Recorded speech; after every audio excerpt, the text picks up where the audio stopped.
le vain chu no pang result no pang in result an puang an ngai thadona final result ani to ni hey Northeast Adventist University tia sangka jakwa somli pakhat kana loading dai to maya hey exam zo to ho MSRLite ten ho hlom don ani he PA ti te kan fa te kan ta ve a ni chun pola la niama chuan vo in chu ti hian result puan na kan kal do na ma se ke ni chu kan thleng ve lo nga nu kala hei vo in chu thalo sikrui to maya amun henuam em maya no pangta na him em maya an hung top maya hung chunga khan ti hian hei result lam tur vel no pang sikul kalan tam em an result vel tur khani hei thalak ten lo tara heng ho chu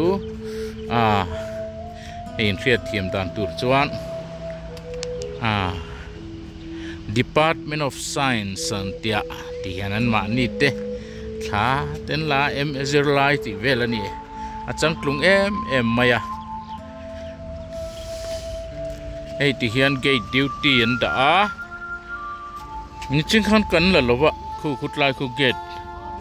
gate bula khan duty security an da boka pon lam mi hi a zonga zalu thei lawani hey ke ni chu kan lut maya ti hian i far thing ler mai ani he far thing ler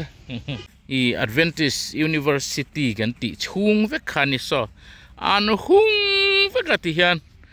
a chunga hian mizo kal hian tam em mani mizo ramatangin state dang atangin an kal na sa em mai boka Manipur Naga ami chi sang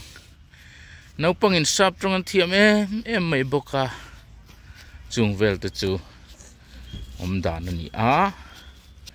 hey troi thei lo pai na neta nget em mai le ngala hey thirin an siam hey abu thein mo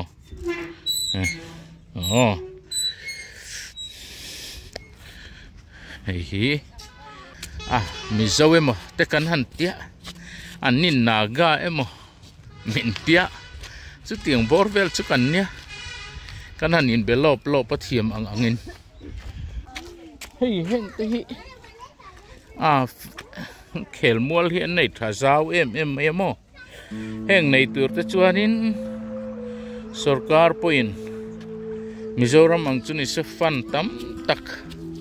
an pek na tur angani so that's a girls hostel niya an nuam khop mai glai te hi phang phei chinang miang boi te Mizoram chuni se khoi lai aimo fal dewa park nuam deu ang te poni venga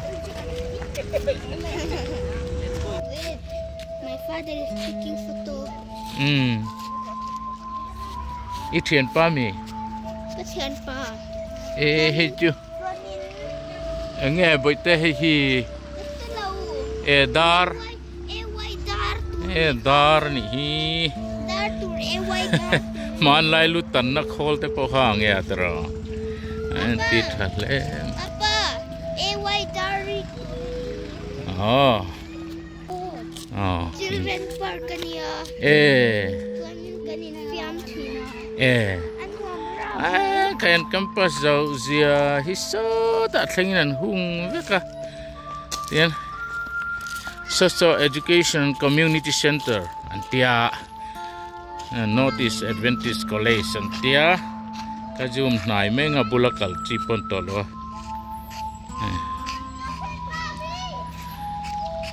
result lam turan ni he asikul hi chu chewak lo ti riat khop mai hey an tam men la ron thleng kim lo ti hian an la ron kal zut ani khai wen chu apui khop mai hey result an puang do ni hi hut mai na tleng kan la kwal lok ange khat dul mai school no pang nu le pa te ta po hey khat dul mai All right, I would like to just express my thankfulness and my nên phim rồi te mun tang a hey eng te hi an quarter ania hey alen dan chu a thinga hi gan khoyanga in the thiam me hey nian ta kan mo hey hi pon tho ein tlar thut mai hey so ta thlengin ein tlar vekani khu nursing school antia khu mi bi ka khu an classroom po ani chia lo khutlai ta khu chu mo chu kan tile lokani ni he ta po hi fer mai bas chu tam mai building lian pui me oma sa university ho an kala ang pui lutuk hey engat hi classroom om phei pu maya boi te kan fa te sigul kalna halien jok te kalna ni an hung pat mai kot pon tinua me hiang ai dor te ten da ole kan han la the thua ka zong phei ju kan la lova ti khan a chung le enga movel thir tu tan in lo mu ve tan kan fa te sikul kal novel te in mu ve tan ani a sikul te po kan lat lova ma ro chu lak vak kha ain thar nom ve a an aruk deuh hlekin kan la ve mai ni ole khati zong khani sela thir tu zong te in zawa in mang tha le ve kule